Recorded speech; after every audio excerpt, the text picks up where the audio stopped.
This segment of CoastLife is sponsored by Beebe Healthcare. Well, if the weather tells you anything, summer is on its way. And I know we're all eager to get out, get under the sun, do some sunbathing. But if you're in the sun too much, it's going to catch up to you. Yeah, we all know that. So to talk sun safety, maybe debunk some myths that we have, or tell us what is a myth with sun safety, we have Dr. Taylor, nurse practitioner with Beebe Healthcare. Thank you for being here today. Good morning. Delighted to be with you. Thank you for having me. Happy to have you. Yes, we have a lot of questions for you. Yes. So I know they have a lot of questions, the viewers as well. We're talking skincare, sunscreen, of course. So first, I guess just off the bat, sunscreen, SPF, like what does it do for us? What does SPF stand for? All that good stuff. Perfect, great question. So sunscreen is very important, any time of year, whether it's in the summertime or in the winter.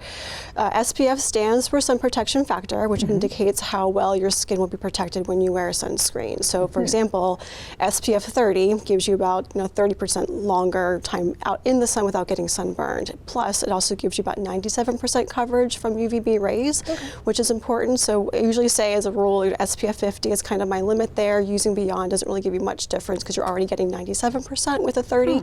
So 50 is kind of my standard. Okay, good to know. Yeah, that is good to know. Sometimes I feel like really cool. I'm like, I have 100 on. Right, or like a SPF 70. Yeah, you're all lathered up. It doesn't make too much of a difference. Something I heard too is if maybe you're like, I have sunscreen from last summer, you should check the expiration date. Definitely check the expiration date. Manufacturers indicate active and inactive ingredients on the label, so once you get beyond the expiration date, those may not be as effective for managing against sunburn, skin cancer, and sun damage. So generally, as a rule, it's about 3 years you have before it expires. If you're concerned it may be beyond that, it's best just to throw it away and get a new one. Okay, makes sense. I know there's also a lot of different types of sunscreen that we see on the shelves. You've got your sort of sport, you've got mineral. Is one option better than the other? I think it's personal preference. My choice is always the mineral-based sunscreens. It contains the titanium dioxide and zinc oxide ingredients, a little bit more of a physical barrier. So for little ones and for folks who have sensitive skin, I think the mineral-based options are a lot easier. They come in sprays these days and lotions. I think it's also a personal preference too. I find that the lotions do have a bit more of a physical blocker coverage, a bit more even coverage, which can guarantee a bit more protection from burns. But sprays can also be easier if you have, spraying on your scalp, or if you have more hair on the body, it's easier to apply that. That makes sense. Is there anything we should look for, like to not buy when it comes to sunscreen? Like it has this ingredient or it says this, don't get that. Not necessarily. I think the two options are mineral-based sunscreens or chemical-based sunscreens. I think that the broad spectrum, make sure that the labels do contain that.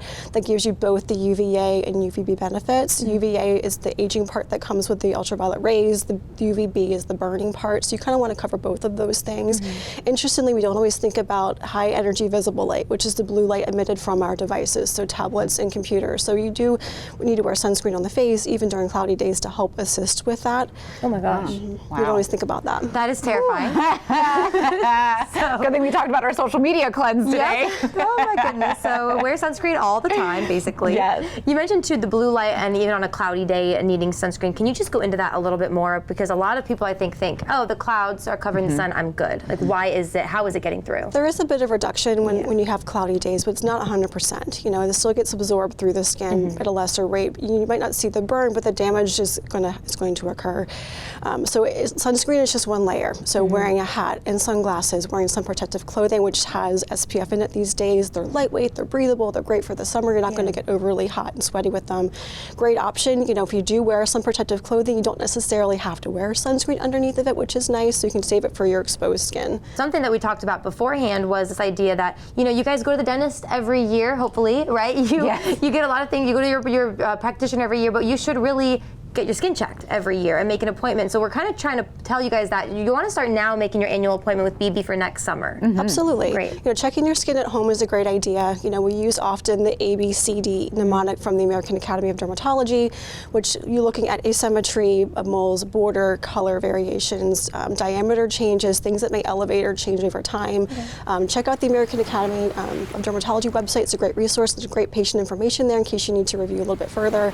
And of course, reach out to your provider. dermatologist. They're also a great resource in case you have questions or a mold that's changing. Fantastic. All right, you guys, do that right now because you don't want to wait for that. And call Beebe. And like we said, make it an annual thing. Look out for yourself and your future self. So thank you so much for being here today, Dr. Taylor. We appreciate it. Thank you so much for having me. Of course. We're going to have a safe, fun summer. No sunburns this year, That's you right. guys. It's going to be awesome. CoastLife is also awesome. And what we have coming up for you is a lot. So stay tuned.